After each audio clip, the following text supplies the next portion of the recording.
राहू शकतं तुझं? किती वेळ राहू शकतोस तू ह्या अवस्थेत?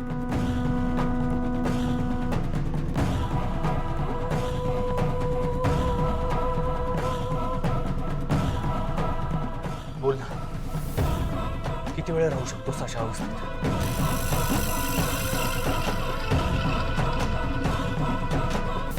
मी काय विचारतोय? मग काय सांगून पाठवलंय विरोचकानं? बोल ना. तुम्ही आता सगळे मागे व्हा, मागे व्हा.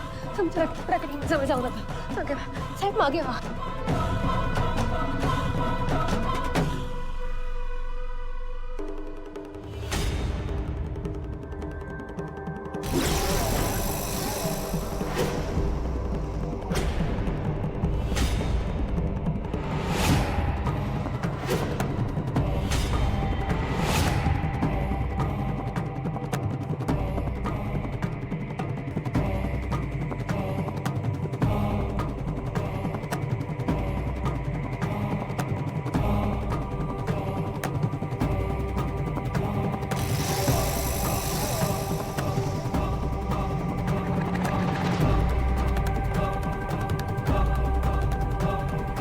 काय जरा थांबलीस का? जा, तुझे बिनकामाचं खेळणं घेऊन जा.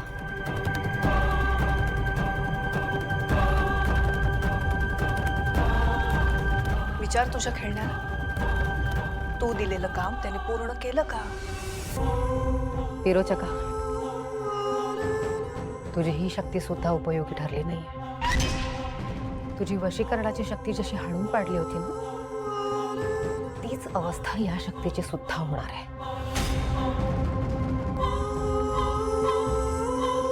तुझा कुठलाच प्रयत्न यशस्वी नाही होऊ देणार आम्ही आता, कळलं?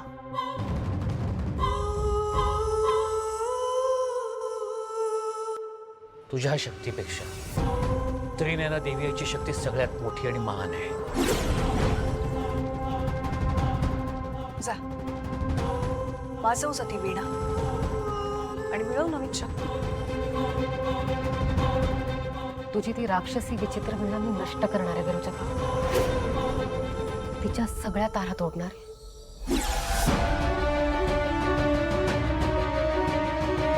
आणि एक गोष्ट लक्षात ठेव, युद्ध साहसाने लढलं जातं. हे असे पोरखेळ करून नाही. चिटलोबर, चिमटा काट. तूच म्हणालीस ना. मला ना बघायचं होतं की मी स्वप्नात आहे की हे सगळं खरंच घडतंय. खरंच घडतंय. अनबिलिव्हेबल आहे हे सगळं. आज आपण सगळ्यांनी प्रत्यक्ष आपल्या डोळ्यासमोर डबल रोल पाहिलाय. क्षणभर मलाही असं वाटलं की मी आरशात पाहतोय की काय.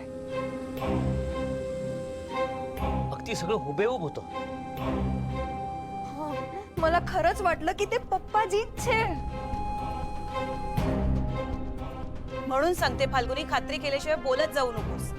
ते प्रतिबिंब आले आले तू बोलायला सुरुवात केलीस. सॉरी सॉरी काकुमा. एक गोष्ट सगळ्यांनी नीट लक्षात ठेवा.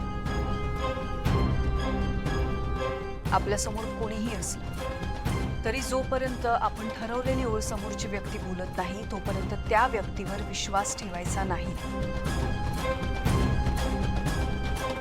किती काही इमर्जन्सी असली तरी. Yes bro. पण तू बघितलंस ना की ते प्रतिबिंब कसं डोळ्यासमोरून गायब झालं. ते गायब कशामुळे झालं ते माहित नाही, पण एवढं मात्र नक्की की ते प्रतिबिंब एका ठराविक काळापुरतं असतं.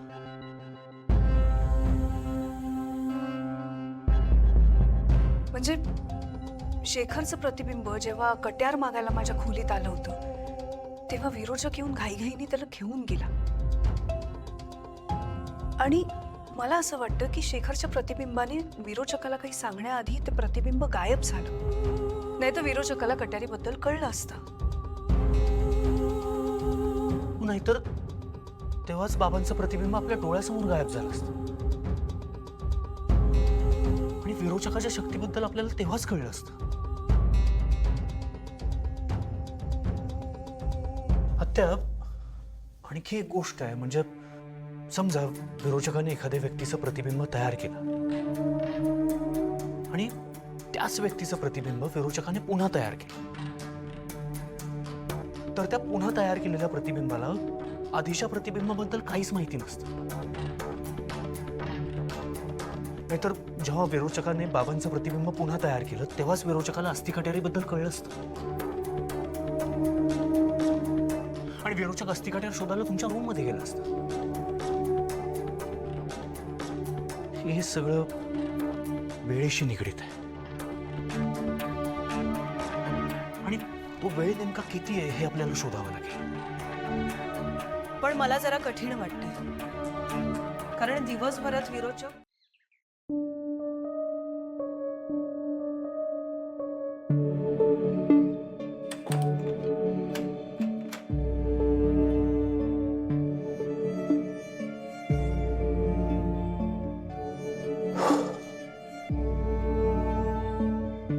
Good morning.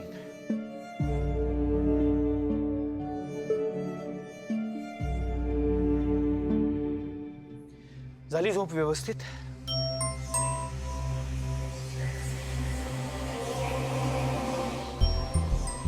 सॉरी, मी काय म्हणतो, झोप झाली ना तुझी नीट? हो.